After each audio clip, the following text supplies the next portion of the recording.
Imaginez un instant, si on pouvait tout recommencer, vraiment tout, bâtir une société parfaite, loin, très loin des problèmes de la Terre.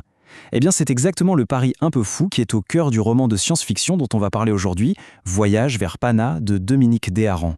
C'est une épopée qui nous force à réfléchir à notre propre avenir. Allez, c'est parti, on plonge dans cette aventure. Voilà, tout part de cette question posée par l'auteur elle-même. En fait, plutôt que de juste critiquer le monde actuel, le roman nous met au défi, c'est comme une immense expérience de pensée. Imaginez, on a la chance de repartir de zéro. Complètement. On doit construire une société vraiment juste, mais à des années-lumière d'ici. Qu'est-ce qu'on ferait? Comment on s'y prendrait? Alors, ce rêve, il a un nom, le projet Pana. C'est le cœur du récit. Et attention, c'est une mission colossale. Le but, c'est de coloniser une exoplanète qui s'appelle Pana. Mais, et c'est ça qui est important, l'enjeu va bien au-delà de la simple exploration spatiale. C'est une tentative de créer une toute nouvelle civilisation basée sur des idéaux de justice, d'équité, bref, tout ce qui nous manque peut-être un peu ici. Et ce qui donne vraiment le vertige dans ce projet, c'est sa durée. Tenez-vous bien, 850 ans. 850 ans. C'est pas juste l'histoire d'un équipage, là on parle d'une véritable saga multigénérationnelle. Des générations entières vont naître, vivre et mourir dans l'espace, avec comme seul et unique horizon la promesse de ce monde nouveau. Donc pour résumer, le projet Pana, c'est bien plus qu'un simple exploit technologique, vous l'aurez compris, c'est une expérience sociétale à une échelle jamais vue. L'idée de base, c'est de laisser cette communauté, pendant son très long voyage, développer ses propres règles de vie. L'espoir, c'est qu'elle échappe aux conflits, aux inégalités, à tout ce qu'on a laissé derrière sur Terre. Alors justement, ça nous amène à l'un des deux grands axes du roman. Le premier, c'est la vie à bord. Concrètement, comment ça se passe? Comment est-ce qu'on organise une société sur une durée aussi folle, complètement confinée dans un espace somme toute assez limité? Et attention, la vie à bord, c'est pas juste une question de survie. Loin de là.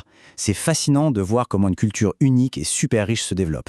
Par exemple, ils mettent en place un système éducatif totalement nouveau. Pour renforcer la communauté, il y a des ligues sportives entre les différents vaisseaux. Chaque vaisseau développe même sa propre identité, sa propre spécialité. L'un sera connu pour sa gastronomie, un autre pour ses spectacles holographiques, et même l'art est différent. Tout est collaboratif, géré en open source. C'est vraiment une société qui se réinvente. Et pour que cette fresque gigantesque ne soit pas trop abstraite, le roman est très malin. Il s'ancre dans des moments très personnels, très intimes. On va suivre par exemple la fête d'anniversaire d'une jeune fille, Flora Kinnunen. Elle a 14 ans.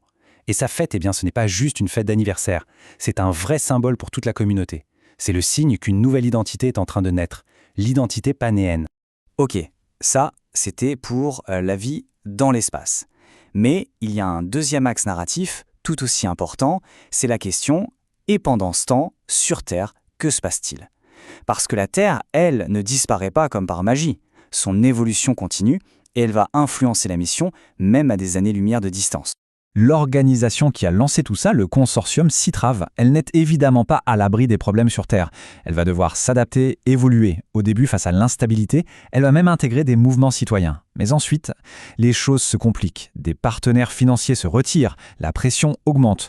Et finalement, elle va se transformer si radicalement qu'elle va complètement abandonner sa mission sociale d'origine pour se concentrer sur le profit, l'exploitation pure des ressources. Un classique, malheureusement. Évidemment, un voyage pareil, ça ne peut pas être à long fleuve tranquille. Ce serait trop simple. L'utopie, ce beau rêve, va être mis à très, très rude épreuve. On va voir que des catastrophes vont frapper et menacer de tout faire capoter. Le premier grand drame, il frappe le vaisseau Pana 2. Et c'est un choc terrible. L'événement est soudain, hyper violent, et il va littéralement traumatiser toute la flotte. Pour la première fois, la question de la survie même de la mission se pose. Un grand crash, des grésillements, puis plus rien. Voilà. C'est la dernière chose qu'on entend de l'opérateur radio. C'est glaçant. Après ça, le silence. Total. La communication est coupée. Et c'est l'incompréhension qui domine. Les conséquences sont bien sûr immédiates et dramatiques. Les autres vaisseaux voient des débris s'échapper. Ils assistent impuissants à la catastrophe. À bord de ce qu'il reste de Pana 2, l'équipage doit prendre une décision absolument déchirante. C'est fini pour Pana. Il faut abandonner le rêve et tenter un retour vers la Terre, même si ça paraît impossible. Et pour ajouter au drame, un petit groupe qui était en mission à l'extérieur du vaisseau se retrouve bloqué, à la dérive, sauvé par un autre vaisseau, mais séparé de leur famille pour toujours. Et cet accident, ce n'est pas le seul. Ce qui est intéressant, c'est de comparer les deux grandes crises que la flotte va affronter. Pour Pana 2, on l'a vu, c'est un accident mécanique, brutal, une collision. Mais des années plus tard, pour un autre vaisseau, Pana 4, la menace est totalement différente. Elle est invisible, insidieuse, une contamination biologique, une bactérie. Et là, la solution est radicale. On évacue toute la population et le vaisseau est reconverti. Il devient une sorte de sonde fantôme qui continue sa route seul. Mais voilà, malgré ces pertes, malgré ces drames, ce qui ressort de cette histoire, c'est avant tout une incroyable capacité de résilience. C'est une histoire de persévérance. Parce que non, le projet ne s'arrête pas là. Les survivants continuent.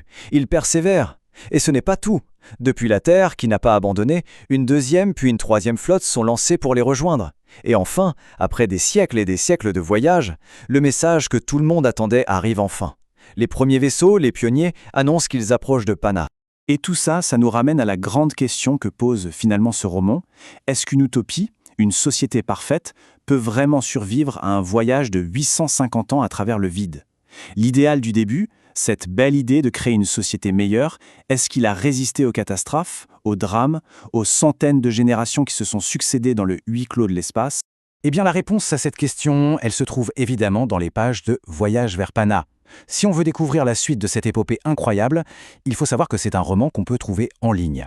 C'est vraiment une de ces lectures qui, au-delà de l'histoire de science-fiction, nous fait réfléchir à notre propre monde et aux choix qu'on fait pour entre avenir.